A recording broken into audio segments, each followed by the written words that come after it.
সবাই সবাইকে নমস্কার। এখন আমি সাজেশন নিয়ে আলোচনা করব। তার আগে বলি, এই সাজেশনের উত্তর কেউ যদি পেতে চান আমার সঙ্গে আলাদা করে কন্ট্যাক্ট করতে পারেন। আমি প্রত্যেকটার উত্তর আপনাদের দিতে পারবো, কিন্তু কিছু কন্ডিশন থাকবে। শুধু এই সাজেশন নয়, সেমিস্টার 3 সংস্কৃত অনার্স যা পেপার আছে, অর্থাৎ ক্যালকাটা ইউনিভার্সিটি এবং বারওয়ান ইউনিভার্সিটি, যদি কেউ সাজেশনের উত্তর নিতে চান, আমি যা সাজেশন দেবো তার উত্তরও আমি তো আপনাদের দিয়ে দিতে পারবো। আপনারা কন্ট্যাক্ট করতে পারেন।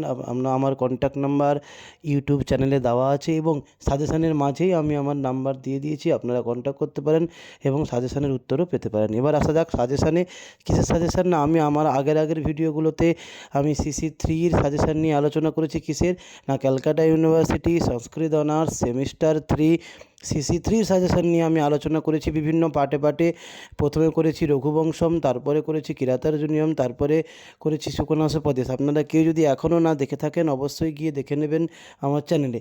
এখন আমার সাজেশনের বিষয়বস্তু হলো কাব্যালঙ্কার সূত্রবৃত্তি, CC4 সেমিস্টার 3 সংস্কৃত মেজর ক্যালকাটা ইউনিভার্সিটি এবং সংস্কৃত মেজর ক্যালকাটা ইউনিভার্সিটি এবং CC4-এর কাব্যালঙ্কার সূত্রবৃত্তির পার্টটার আমি সাজেশান নিয়ে আলোচনা করব এখন।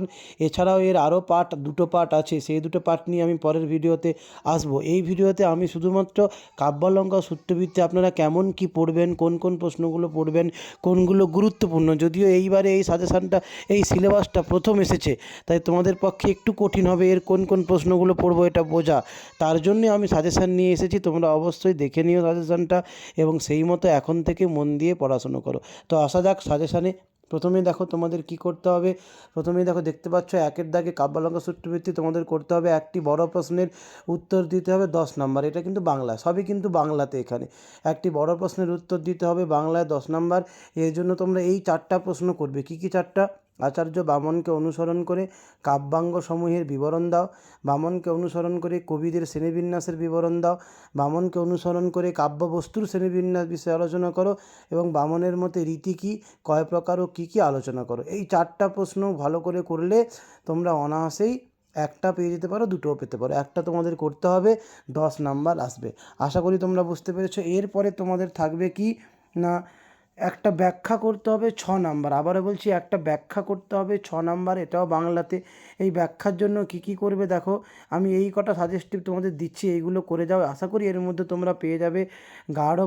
গাঢ়বন্ধত্বম ওজঃ তদতিশয় হেতবঃ তু অলঙ্কারাঃ ন কতকং পঙ্ক প্রসাদনায় ন শাস্ত্রমদ্রব্যে স্বর্থবৎ সৌন্দর্যমলঙ্কার আরোচকীন স তৃণাভ ব্যাহারিণশ্চ কবয়ঃ স দোষ গুণালঙ্কার ইহানা দানাভ্যাম সন্দর্ভেষু দশরূপকম শ্রেয়। এর মধ্যে যেগুলো স্টার দিয়েছি এগুলো আরও ভালো করে করবেন, এগুলোর মধ্যেও চলে আসতে পারে। এবার আপনারা বুঝতে পারলেন 6 নম্বরের ব্যাখ্যা। এই ব্যাখ্যাগুলো বাংলাতেই লিখতে হয়, ঠিক আছে। এরপরে 3-এর দাগে কি থাকছে না, টিকা করতে হবে একটা 4 নাম্বার। এটাও কিন্তু বাংলায়। একটা টিকা করতে হবে 4 নাম্বার।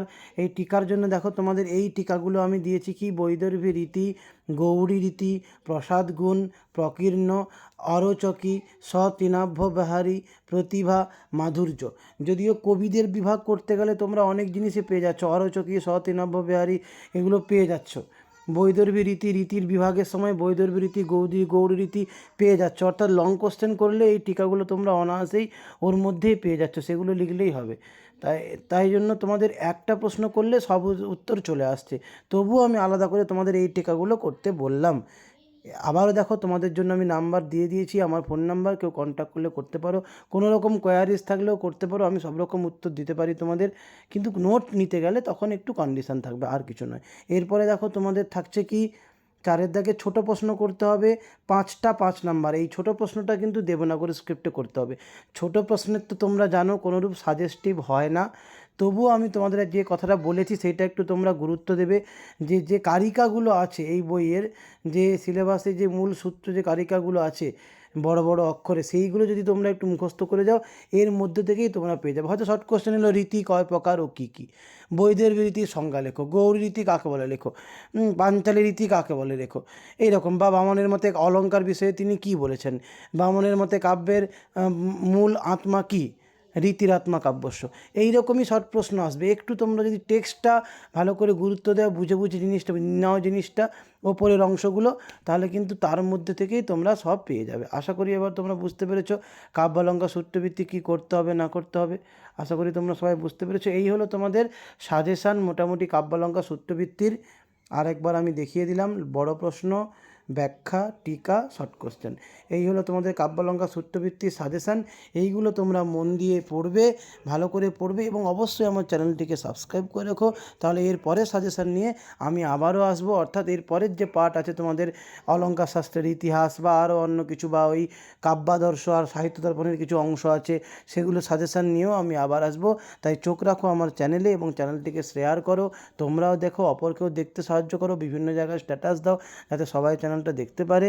আর আসবো আবার পরের ভিডিও নিয়ে। এবং শেষে বলে রাখি, যদি এর কোনো উত্তর তোমরা পেতে চাও অবশ্যই আমার সঙ্গে যোগাযোগ করো।